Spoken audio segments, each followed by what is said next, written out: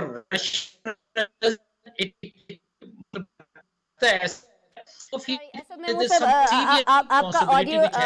تھوڑا سا پرابلم آ رہا ہے، تھوڑی آپ کی آواز بریک ہو رہی ہے، اگر تھوڑی سی آپ اپنی لوکیشن چینج کر پائیں جہاں آپ موجود ہیں تاکہ ہم آپ کو کلیئرلی سن پائیں، تب تک میں تھوڑا سا اور اس ایک گفتگو کے بارے میں بتا دیتی ہوں جو امریکی وزیر خارجہ اور رشین وزیر خارجہ کے درمیان ہونا تھی۔ اینٹونی بلنکن نے جب ان سے گفتگو کی ہے کل، جو ہم نے آپ کو بتایا تھا کہ ان کی بات چیت ہونے جا رہی ہے، اس گفتگو میں ماسکو پر یہ زور دیا گیا ہے کہ وہ یوکرین کی مشرقی سرحد پر سے اپنے فوجی ہٹا کر کشیدگی میں کمی لائے، وہی مطالبہ جو پہلے دن سے امریکہ کی جانب سے کیا جا رہا ہے وہ تو دہرایا گیا۔ ساتھ ہی ساتھ بلنکن نے یہ بھی واضح کر دیا ہے کہ اگر روس نے یوکرین پر حملہ کیا تو اس پر سخت ترین پابندیاں عائد کی جا سکتی ہیں۔ برطانیہ کے وزیر اعظم بورس جانسن یوکرین کے صدر کے ساتھ صورتحال پر تبادلہ خیال کے لیے کیف پہنچے ہیں۔ بورس جانسن نے یہاں پر کہا کہ ہم روس پر زور دیتے ہیں کہ وہ مزید خون خرابے سے بچنے کے لیے مذاکرات کا حصہ بنے اور مسئلے کا سفارتی حل تلاش کرے۔ بھی حل کس طرح سے تلاش کیا جائے گا؟ بھائی گفتگو تو بہت ساری ہو رہی ہے، کچھ سامنے نہیں آ رہا۔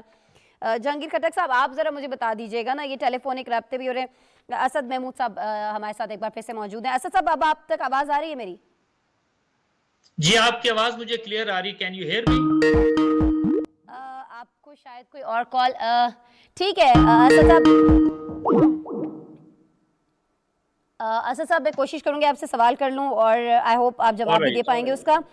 یہ فرما دیجیے گا کہ اب یہ جو کشیدگی ہے اس کی وجہ کیا ہے، کیا سچویشن ہو سکتی ہے، بہتر کیسے ہو سکتی ہے، تو آپ نے بتا دیا، مجھے بس یہ بتا دیجیے گا کہ اس کشیدگی میں کمی لانے کے لیے کون سا حربہ استعمال کیا جانا چاہیے، کس کی جانب سے کیا جانا چاہیے؟ نیٹو کی جانب سے کیا جانا چاہیے، امریکہ کی جانب سے کیا جانا چاہیے، یوکرین کی جانب سے ہونا چاہیے، یا خود اس میں رشیا کو کچھ کردار ادا کرنا ہوگا؟ سر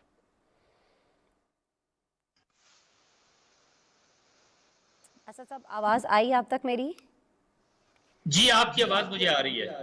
جی اسد صاحب فرمائیے گا نا، کون سا حربہ کارآمد ثابت ہو سکتا ہے پھر اس ساری سچویشن کو بہتر کرنے کے لیے؟ دیکھیں ہم اینڈ پہ تو یہی کہہ سکتے ہیں کہ ڈپلومیٹک ایفرٹس کے ساتھ یہ سارا معاملہ پایا تکمیل تک پہنچے گا، بٹ سرٹنلی اگر آپ کو میں یہ بھی کہوں کہ ایک فارن میگزین ہے، اس نے کہا ہے کہ نیٹو اور امریکہ نے ایک مشترکہ طور پہ ایک جس کو کہتے ہیں کہ ایسا خط بھیجا ہے جس کے اندر رشیا کو سجیسٹ کیا گیا ہے کہ جی جو نیوکلیئر ویپنز ہیں ان کی کرٹیلمنٹ کے اوپر آپ جائیے، تو اس ٹینشن کو بھی ہے ہم ڈسکس کر سکتے ہیں، اس کو ہم اس کا پریشر ریلیز کر سکتے ہیں۔ سو سرٹنلی میں سمجھتا ہوں کہ اس کا جو اینڈ ہے آسما، وہ تو ان کی ڈسکشن کے اندر ہی انوالو ہے ڈپلومیٹیکلی، لیکن یہ ضرور ہے کہ اس وقت جو سچویشن آپ دیکھتے ہیں، آئی وڈ سے کہ اگر یہ آؤٹ آف کنٹرول ہوتی ہے اور اگر آپ سمجھتے ہیں کہ پیوٹن یہ ڈیسائیڈ کر لیتے ہیں کہ جی ہاں انہوں نے اگر انویڈ کرنا ہے یوکرین کو، تو میرا خیال ہے کہ it will be very difficult کہ ان کے آنسلاٹ کو کسی طریقے سے روکا جا سکے۔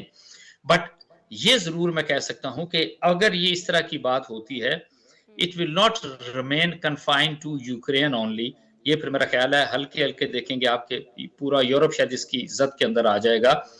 تو سرٹنلی یہ اس چیز کو بہت زیادہ بڑھتا ہے تو پوری دنیا کو اس سے خطرات ہیں نا، یہ کوئی اس خطے تک نہیں رہنے والا ہے، صرف یورپی ممالک تک نہیں رہنے والا ہے، صرف امریکہ کے ساتھ کچھ اس طرح کی نہیں ہونے والی ہے امریکہ اور رشیا کے درمیان، یہ پھر پوری دنیا کو مسائل سے دوچار کر سکتا ہے، یہ جو ایک مسئلہ بڑے سے بڑا روزانہ ہوتا چلا جا رہا ہے۔ بہرحال بہت شکریہ اسد محمود صاحب، میری خواہش تھی ہم آپ سے بہت زیادہ بات کرتے اس مسئلے پر آج خاص طور پر، کیونکہ دونوں کے وزرائے خارجہ کے درمیان بات ہوئی ہے، لیکن آپ کے ویڈیو لنک پہ بہت سارے ایشوز آ رہے ہیں، ریلی سوری، دوبارہ آپ سے رابطہ کریں گے، دوبارہ آپ سے بات کریں گے انشاءاللہ۔ بہت شکریہ آج آپ کے وقت کے لیے۔ اسد محمود صاحب جی ہمارے بین الاقوامی امور ہیں، ہمارے ساتھ موجود تھے، ہم سے گفتگو کر رہے تھے یوکرین کے حوالے سے، امریکہ کے حوالے سے، امریکہ کیا چاہ رہا ہے یوکرین کو لے کر اور اس پر رشیا آگے سے کیا جواب دیتا ہے۔ ریٹن مطالبات رکھے جاتے ہیں، ریٹن جوابات آتے ہیں، لیکن وہ ڈسکلوز نہیں کیے جاتے ہیں، لیکن معاملات کہاں تک پہنچے یہ تو کل ہونے والی ٹیلی فونک گفتگو سے بھی ظاہر ہو گیا ہے۔ ایک اور جگہ جہاں معاملہ جو ہے بہت سالوں سے چل رہا ہے لیکن کسی کو سمجھ میں نہیں آ پا رہا ہے کہ اس کا کرنا کیا ہے، اور اگر سمجھ میں آ بھی رہا ہے تو وہ حل، وہ سمجھ شاید ان کے مفادات میں نہیں ہے، تو اس پر کہیں ہمیں عمل درآمد ہوتا ہوا دکھائی نہیں دیتا ہے۔ میں بات کر رہی ہوں جی مظلوم فلسطینیوں کی، جن کے حق میں بلند ہونے والی آواز جو ہے اب بہت زیادہ بلند تر ہو چکی ہے۔ انسانی حقوق کی عالمی تنظیم ایمنسٹی انٹرنیشنل نے اسرائیل کے ریاستی اور نسلی مظالم پر ایک مفصل رپورٹ جاری کرتے ہوئے اسرائیل کی ریاست کو فلسطینیوں کے خلاف نسل پرستانہ برتاؤ کا مجرم قرار دے دیا ہے۔ ایمنسٹی انٹرنیشنل نے 1 فروری کو جاری کی گئی رپورٹ میں اسرائیل پر یہ الزام عائد کیا کہ اسرائیلی ریاست نے جس ظلم اور تسلط کے نظام کے تحت فلسطینیوں پر حکومت کی ہے وہ اپارٹھائیڈ یعنی نسل پرستی کی بنیاد پر تفریق برتنے کی بین الاقوامی تعریف پر پورا اترتی ہے۔ یعنی اگر آپ یہ کہتے ہیں کہ یہ وہ ملک ہے کہ یہاں پر نسل پرستی کی بنیاد پر لوگوں کے ساتھ رویہ رکھا جا رہا ہے تو اس پر اسرائیل جو کچھ کر رہا ہے فلسطین کے اندر وہ بالکل پورا اترتا ہے اس بین الاقوامی تعریف کے اوپر۔ رپورٹ میں یہ بھی کہا گیا ہے کہ فلسطینیوں کے ساتھ کم تر درجے کے نسلی گروپ والا سلوک کیا جاتا ہے اور انہیں منظم طریقے سے ان کے حقوق سے محروم کر دیا گیا ہے۔ 200 سے زائد صفحات پر مشتمل یہ رپورٹ ہے جس کو 4 برس میں مرتب کیا گیا ہے۔ یہ کوئی ایک دن سے اندازہ لگا کے تجزیہ نہیں کر لیا گیا جی، یہ پچھلے 4 سالوں میں جو کچھ فلسطین کے اندر ہوا ہے، یہ جو کچھ ہم آپ کو دکھا رہے ہیں، دیکھیں کس طرح سے ایک فلسطینی نوجوان کے اوپر یہ جو اسرائیلی فوجی ہیں یہ اس کو تشدد کا نشانہ بنا رہے ہیں۔ یہ ایک اور مثال ہم آپ کو دکھا رہے ہیں، اور یہ کوئی ایسا نہیں ہے کہ یہ کوئی سالوں میں کوئی ایک آدھ اس طرح کا واقعہ ہوتا ہے، یہ دن میں پتہ نہیں کتنے ایسے واقعات ہوتے ہیں۔ فلسطینی عورتوں کے ساتھ کیا کیا جا رہا ہے، فلسطینی بچوں کو کس طرح سے یہاں پر شہید کیا جاتا ہے، کیا سچویشن ہے، کسی سے ڈھکا چھپا نہیں ہے۔ اچھا، ایمنسٹی انٹرنیشنل کی رپورٹ یہ جو کچھ مناظر ہیں نا، یہ تو انسان دیکھ بھی نہیں پاتا ہے۔ یہ مائیں کس طرح سے رو رہی ہیں اپنی اولاد کے لیے، اور میرے خیال میں کہ ایک ماں سے بہتر اس چیز کو، اس دکھ کو، درد کو کوئی نہیں سمجھ سکتا ہے جو گزرتی ہے جب اس سے اس کا بچہ چھین لیا جاتا ہے۔ بہرحال جی، ایک خاتون ہی اس وقت ہمارے ساتھ موجود ہیں، اور خاتون بھی وہ ہیں جو ماہر ہیں انسانی حقوق کی، بہت سارا کام بھی کرتی ہیں انسانی حقوق کے لیے، بہت اچھی طرح سے انسانی حقوق کو سمجھتی بھی ہیں، لاس کیا کہتے ہیں، قوانین کیا کہتے ہیں، ساری چیزوں پہ ان کے نگاہ رہتی ہے۔ نام ہے ان کا تزین حسن، امریکن ہیومن رائٹس اور advocacy working for Kashmiri prisoners کے لیے یہ کام کرتی ہیں۔ ہمارے ساتھ ویڈیو لنک پر ہیں، انہیں ویلکم کرتے ہیں۔ السلام علیکم تزین حسن صاحبہ۔ وعلیکم السلام Asma, thank you for inviting me. Thank you so much کہ آپ ہمارے ساتھ موجود ہیں، آپ کا اور آپ کے وقت کے لیے بہت شکریہ۔ تزین حسن صاحبہ، پہلے تو ذرا یہ فرما دیجیے گا، یہ جو رپورٹ سامنے آئی ہے اس کا کچھ فائدہ بھی ہونے والا ہے، یا میں نے اور کچھ اور لوگوں نے اپنے پروگرام میں ڈسکس کر لیا، بتا دیا کہ جی ایمنسٹی انٹرنیشنل یہ کہہ رہا ہے، لیکن ایمنسٹی انٹرنیشنل کوئی چھوٹا ادارہ تو نہیں ہے کہ جس نے کچھ کہہ دیا، 4 سال لگا کر ایک رپورٹ مرتب کر لی، اس پہ بھی کوئی ریاکشن نہ آئے، یہی توقع رکھیں گے ہم؟ بہت بڑا مائل سٹون ہے فلسطینی تحریک کے لیے۔ ویسے تو تقریباً 20 سال سے پرو پیلسٹینین جو آپ کے ایکٹیوسٹ ہیں وہ اسرائیل پر یہ الزام عائد کر رہے ہیں، اور اس میں بہت بڑی تعداد اکیڈیمکس کی ہے، ایکٹیوسٹ کی ہے، ہیومن رائٹس ڈیفینڈرز کی ہے، جرنلسٹ کی ہے، ایون بہت سے ایسے بھی ہیں جو یہودی تنظیموں سے بھی تعلق رکھتے ہیں۔ یہ پاکستان کے لیے جو ہے وہ حیرت انگیز بات ہوگی، لیکن اسرائیل میں ایسی این جی اوز موجود ہیں جنہوں نے اس سے پہلے، ایمنسٹی انٹرنیشنل سے پہلے، اسرائیل پر یہ الزام عائد کیا ہے کہ وہ فلسطینیوں کے ساتھ جو ہے وہ اپارٹائڈ کا رویہ رکھ رہے ہیں، نسل پرستی پر مبنی رویہ رکھ رہے ہیں، اور بہت زیادہ کام اس کے اوپر ہوا ہے۔ اس کے بعد جا کے ایمنسٹی انٹرنیشنل جیسا ادارہ جو کہ جس کی گلوبل ایک اوتھینٹسٹی ہے، 10 ملین کے قریب اس کے ممبرز ہیں، اس نے یہ رپورٹ جاری کی ہے، اور یہ 4 سال کی انویسٹیگیشن کے بعد یہ رپورٹ جاری ہوئی ہے، جس میں یہ ثبوت سامنے لے کر آئے ہیں، اور اکیڈیمک اور ٹیکنیکل اور لیگل میٹرز سب کو انہوں نے ریزالو کیا ہے اس میں، اس رپورٹ میں۔ اور اس رپورٹ کے مطابق جو ہے وہ آپ خود ہی بتاتی رہی ہیں، ماشاءاللہ آپ نے جو ڈسکرپشن دی ہے اس رپورٹ کی، اس کے مطابق جو ہے یہ شو کیا گیا ہے۔ لیکن میں آپ کو یہ بتا دوں کہ اسرائیل جو ہے اس وقت بہت بری طرح خوفزدہ ہے۔ اسرائیلی میڈیا کا اگر ہم مطالعہ کریں، اسپیشلی ابھی جنوری 6 کو ایک جیروشلم پوسٹ کی ایک رپورٹ آئی تھی جنوری 6 کو، جس کے مطابق تقریباً 4 بین الاقوامی ادارے ہیں جو اسرائیل کو اپارٹائڈ ڈکلیئر کروانے کی کوشش کر رہے ہیں، اور اسرائیل کے فورن منسٹر کا بیان بھی جو ہے وہ آ چکا ہے کہ ہو سکتا ہے کہ 2022 میں اسرائیل کو اپارٹائڈ اسٹیٹ جو ہے وہ ڈکلیئر کر دیا جائے۔ یہ تو دیکھنا ہوگا، یہ تو وقت ہی بتائے گا کہ ایسا ممکن ہوتا ہے یا نہیں ہوتا، لیکن اسرائیل کے اندر اس وقت خوف کی لہر موجود ہے، اور اسرائیل یعنی یہاں تک بھی ہے کہ سوشل میڈیا کے اوپر باقاعدہ ایڈورٹیزمنٹس آ رہے ہیں ایسے کہ آپ جو ہیں وہ اسرائیل کے لیے والنٹیئر کریں اور سوشل میڈیا پر نیریٹو تبدیل کرنے کی کوشش کریں۔ ویسے تو آپ نے بتایا ہے جیسا کہ اسرائیل نے اس کو جھوٹ قرار دیا ہے، اور بہت پرانا ان کا الزام ہے کہ اینٹی سیمیٹزم ہے، یہ یہود مخالف میں آپ سے یہ پوچھنا چاہ رہی ہوں تزین حسن صاحبہ کہ اسرائیل نے تو ہمیشہ کی طرح الزامات ماننے سے انکار کر دیا ہے نا، یہ جس کا ذکر بھی آپ بھی کر رہی ہیں۔ اسرائیلی دفتر خارجہ نے الٹا، بلکہ ہم دیکھ رہے ہیں کہ انسانی حقوق کی جو تنظیم ہے ایمنسٹی انٹرنیشنل، اتنی بڑی تنظیم جس کے آپ خود بتا رہی ہیں کہ 10 ملین کے قریب اس کے اراکین موجود ہیں، ممبرز موجود ہیں جو تحقیق کرتے دیکھتے ہیں, مختلف جگہوں پر چیزوں کو دیکھتے ہیں, ان کو ہی انہوں نے سارے کا سارا جو ہے وہ جھوٹ قرار دے دیا ہے. ہمیشہ سے یہی ہوتا رہا ہے, یہ کوئی آج کی بات نہیں ہے کہ جیسے ہی اسرائیل کے مظالم پر کوئی آواز اٹھاتے ہیں تو فوراً اسرائیل یہ رونا شروع کر دیتا ہے کہ جی یہ تو یہود مخالف جذبات ہیں, ان کو ابھارا جا رہا ہے, یہودیوں کی پوری دنیا میں موجود جو ہمدردیاں وہ اکٹھا کرنے کی کوشش کی جاتی ہے. پھر کون سنے گا ایسے میں اگر دونوں طرف سے. رپورٹ میں تذکرہ کر دیا ہے آسما, ایمنسٹی نے اس سے جب جاری کیا ہے ان کو, تو ان کی سیکرٹری جنرل ہیں کیلمارڈ, انہوں نے اپنے اسپیچ میں انہوں نے یہ بات رکھ دی کہ اسرائیل یقیناً ہمارے اوپر الزام لگائے گا صہیون مخالف یا اینٹی سیمیٹزم کا. ایک تو یہ بات ہے. نمبر 2 میں آپ کو بتاؤں, صرف ایمنسٹی انٹرنیشنل نہیں ہے, انٹرنیشنل کورٹ آف جسٹس ہے جو کہ جس کی رپورٹ جو ہے وہ سامنے آنے والی ہے انشاءاللہ تعالیٰ. وہ وار کرائمز کے اوپر انویسٹیگیشن اسٹارٹ کرنے والے ہیں. آپ کے جو نسل پرستی پر مبنی جو آپ کا عالمی ادارہ ہے اقوام متحدہ کا جنیوا بیسڈ CERD,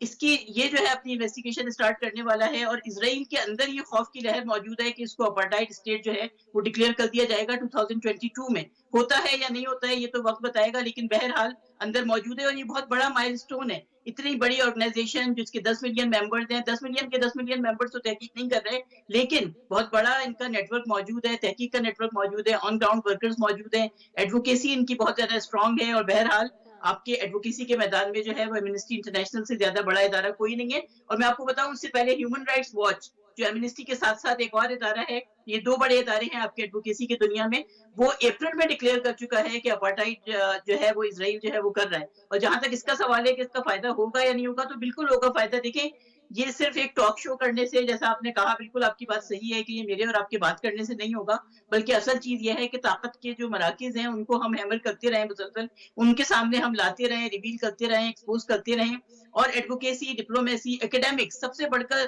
جو ایڈوکیسی اور ڈپلومیسی کو جو انجن جو ہے وہ آپ کے پش کرتا ہے, جو ڈرائیو کرتا ہے, جو انجن وہ ہے اکیڈیمک ریسرچ, جو کہ ظاہر ہے کہ ہم سے بہت زیادہ آپ کے جو زائونسٹ ہیں اور جو آپ کی ہندوتو ہے وہ ہم سے بہت زیادہ آگے ہیں ان میدانوں میں. تو اس کے اندر ہمیں ظاہر ہے آگے جانا ہوگا. اور دوسرا بڑا پرابلم جو